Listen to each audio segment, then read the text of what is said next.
هذا الضرر اللي كيلحقكم من هذه القطعه المجاوره اللي فيها واحد المعمل. شفنا بانه كاين المرجان هنايا ديال الماء، كاين البلاستيك، درتيو شي معاينه قضائيه. شنو هو المشكل؟ اخويا السيد دابا السيد هنا ما نهضروا معاه هذه 5 سنين وحنا مع هذه المشاكل.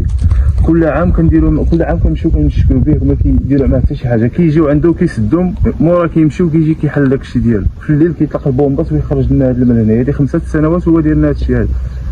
دابا حنا جبنا مفوض قضائي. هذا الماء دابا اللي كنشوف انا هنايا باش ما نظلموا حتى واحد، منين جاي هذا الماء؟ هذا الماء سيدي هو كيدير هنايا البرقوق، كيدير داك التجفيف ديال البرقوق وكيطلق الماء عنده السهار تما، كيجمع فيهم في الليل، كيدي ماري البومبو كيطلقوا لهنايا عندنا. يعني هذا الشيء كيتسرب من تما كيتسرب لهنا. راه فينا القضيه كاملين راه باين، كلشي باين، كلشي باين، وكلشي راه موثق، وكلشي راه على المفوض. هذا الشيء كيضر بهذه القطعه الارضيه اللي دايرين فيها الزرع. دايرين فيها الزرع، ما بقات صالحه لا الزرع لا البيع لا حتى شي حاجه، ما بقات خدامه.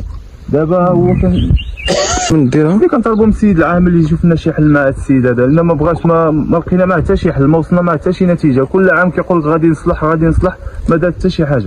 اللي شفنا فيها الماء وشفنا انه كاين ضرر.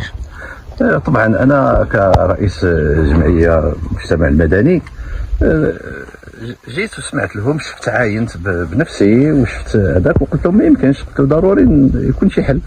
مشيت معهم لان القطعه ديال واحد الرجل مسن جدا والحاله حالته صعيبه ومسكين جا لهنا وداك الشيء. ومشيت معاه هذا ديته معايا، مشينا لرئيس الجماعه ديال السي الهلالي ديال اغبال وعطور، تبع هذه الاغبال وعطور، وداروا واحد اللجنه، وديك اللجنه جات وعاينات ووقفات على الشغل، وتدار واحد المحضر وجاو وطمسوا دوك التقابل اللي هذاك تفضلت عليه انه يسدهم وسدوهم.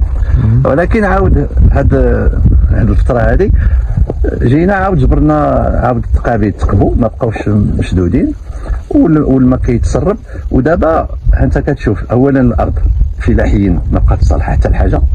دابا هذه المرجع، وهذا المرجع راه جات في وسط مجموعه سكنيه. هذه المجموعه السكنيه هذا الماء هذا راه فيه ضرر، راه كيمكن يجيب الناموس، يجيب امراض، يجيب شي حوايج اللي هي غير ضروري. وناشد السيد العامل انه يشوف حل هذا الشيء من حيث الاستعجال. يعني كنظن انه انا الاول باش هذا الباطل يزول ويوقفوا هذه المسائل اللي هي تما ضاره. وفوالا هذا هو الكلمه ديالنا كمجتمع مدني هنا في البلاد.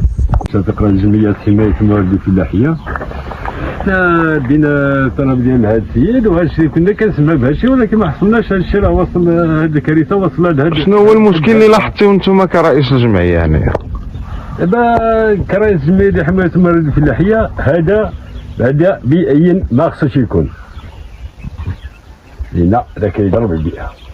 ودابا هذا الفخت اللي هنا ما عرفناش حتى التاثير ديالو لا على الساكنه ولا على الاغراس ديال الزيتون ولا ديال الفلاحه بصفه عامه ولا ديال الخضر. لان هذا الماء هو كيتسرب، وكاين ناس كيديروا خضره هنايا والناس كياكلوها، كتمشي للسوق كتسكل. هذا انا ما فهمتش كيفاش هذا السيد هذا، الله ما فهمتش. والحل سهل عنده، علاش هذا الشيء يدبر عليه، يدير السهرج ديالو ولا شي حاجه ويخرجوا. وهذه الارض دابا هو ضيعها السيد، ما كاين اللي يشريها لا يغرس فيها لا والو. ما فهمتش انا الناس كيتعنتوا هكا، وهذا الشيء بيئي راه ما يمكنش. هذا الشيء ما خصوش، هذا الشيء خصو يوقف. وها هو دابا حتى السور ها هو تشرب بزاف ديال الماء وهو آيل السقوط. لا قدر الله ولا قدر، ولا كان غير شي حد جايز من هنا وهذا، ولا الناس دابا كتفضل ويطيح عليهم ويستخدم شي كارثه اللي هي اللي في الاستطاعه عندنا باش نحبسوها قبل ما توقع. دابا كايناش دي سلطات باش تدخل هذا الشيء، بعد هذا بيئي ما خصوش يكون هذا الشيء. هذا راه الناس وهو باين كيهضر راسو. كنتمنى باش الناس معنيين بالامر يدخلوا في هذا الامر هذا بواحد السرعه اللي هي عاجله باش نشوفوا هذا الشيء. لان بلا الارض هذا بيئيا راه ما مقبولش.